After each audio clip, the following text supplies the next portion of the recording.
नमस्कार, आप देख रहे हैं बियॉन्ड बॉर्डर्स और मैं हूं अनुज।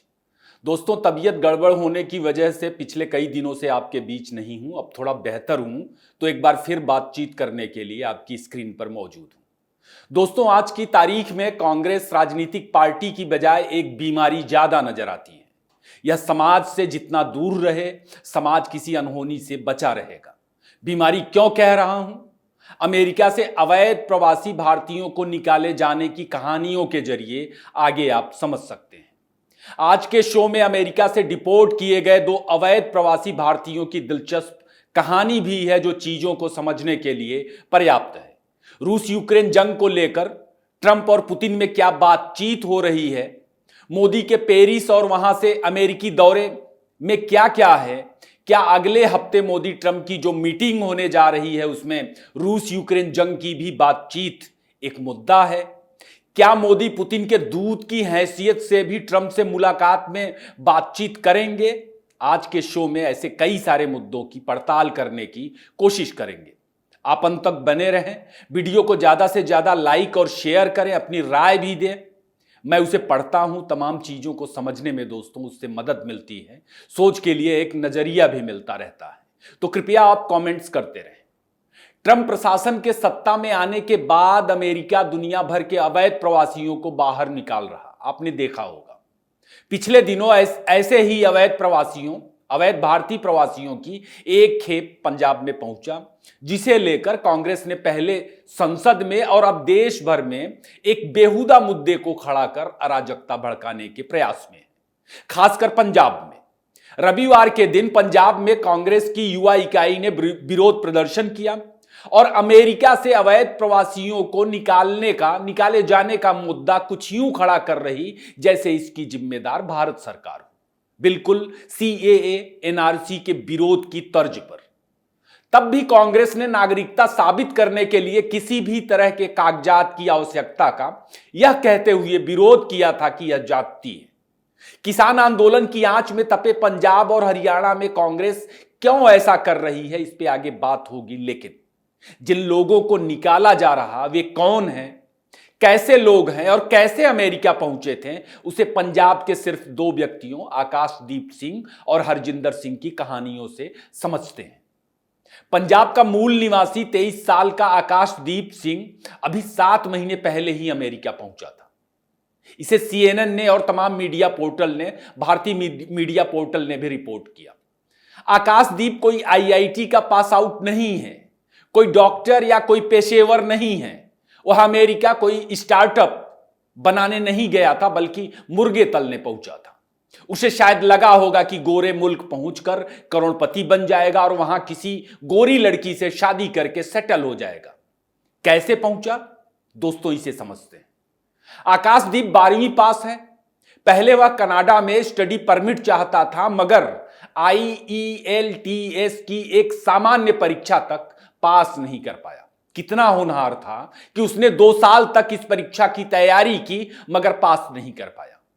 फिर वह खालिस्तानी अमृतपाल सिंह, जो अब सांसद बन चुका है, बिल्कुल उसकी तरह वर्क परमिट का जुगाड़ करके दुबई पहुंच जाता है।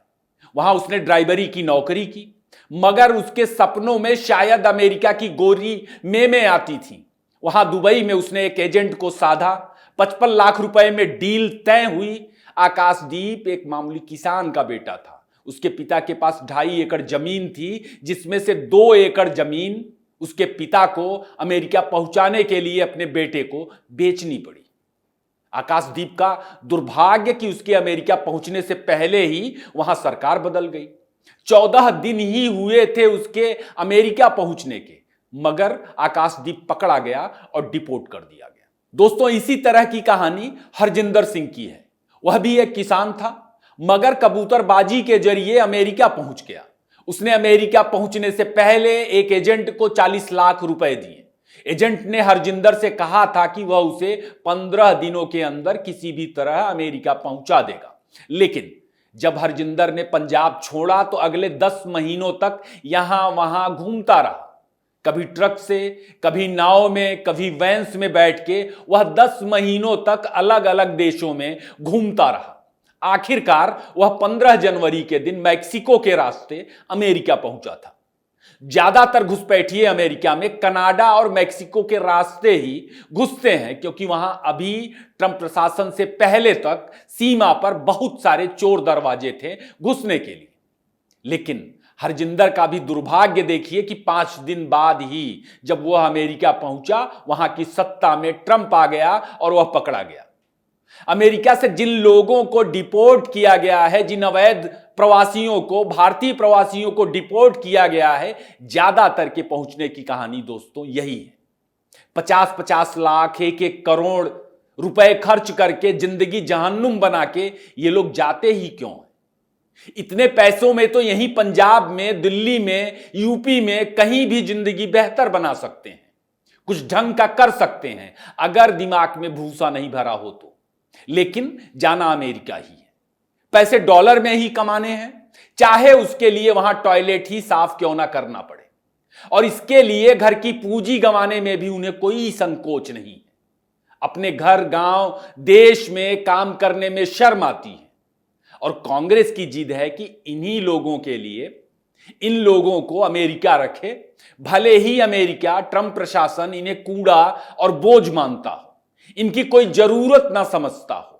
अब जिद का कोई इलाज नहीं है, जिद का कुछ नहीं किया जा सकता। कांग्रेस इन्हीं लोगों के लिए परेशान है और चाहती है कि विशेष विमान भेजकर भारत सरकार उन्हें वापस लाती तो बेहतर था। हथकड़ी क्यों बांध दिया? हथकड़ी ही क्यों बांधी? मेरे ख्याल से इन्हें कूटना भी था, कम से कम दूसरे लोगों को इस तरह की बेवकूफी ना करने का सबक तो मिलता।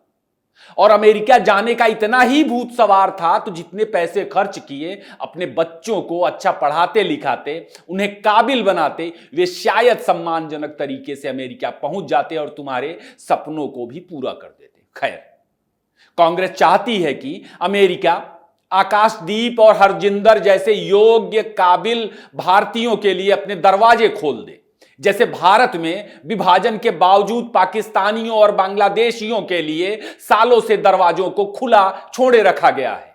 कांग्रेस चाहती है कि इसके लिए मोदी अमेरिका पर दबाव डाले, ट्रंप पर दबाव डाले। दोस्तों, कांग्रेस जिस मकसद से ऐसा कर रही है, ज्यादा बताने की जरूरत नहीं। पाकिस्तान, बांग्लादेश और म्यांमार के घुसपैठिए न सिर्फ अवैध तरीके से भारत में रह रहे हैं, बल्कि तमाम संसाधनों, रोजी रोजगार और छोटे कारोबारों पर कब्जा जमाए हुए हैं। सरकार की लाभार्थी योजनाओं में एक वर्ग विशेष का प्रतिशत उनकी आबादी के अनुपात में बहुत बहुत ज्यादा है। यह तथ्य है।